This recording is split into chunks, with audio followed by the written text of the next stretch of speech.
வணக்கங்க. எல்லாம் எப்படி இருக்கீங்க? நல்லா இருக்கீங்களா? எப்படி இருக்கீங்க? நல்லா இருக்கீங்க வேறையா? ஆமா. நாங்க 2 பேரும் இன்னைக்கு சாப்பிட போறோம். அப்படி என்ன செஞ்சிருக்கீங்க? இன்னைக்கு கறி நாள் மாமா. அதனால எல்லாமே கறியா இருக்கும். அதான் வெள்ளை சாதம் பண்ணிருக்கேன். அதுக்கப்புறம் சிக்கன் குழம்பு.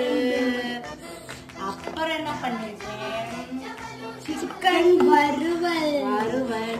அதுக்கப்புறம் சிக்கன் மஞ்சூரியன். முக்கியமான டிஷ் இதுதான். இதுதாங்க சாப்பிட போறோம். இது பாத்தீங்கன்னா எங்க மாமியார் மஷ்ரூம் கிரேவி குழம்பு.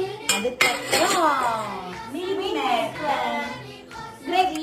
இது ரெண்டும் உங்களுக்கு மெயினான ரசம் வைக்க மறந்துட்டோம். பரவாயில்ல, சீரக தண்ணியை குடிச்சிட்டு வயிறு சிரிச்சுக்கலாம். பரவாயில்ல, வாங்க வாங்க. எங்க வாங்க மாமியார் இப்ப சாப்பிடலாம். பசிக்கிற ஊருக்கு வந்துட்டோம். பாபா.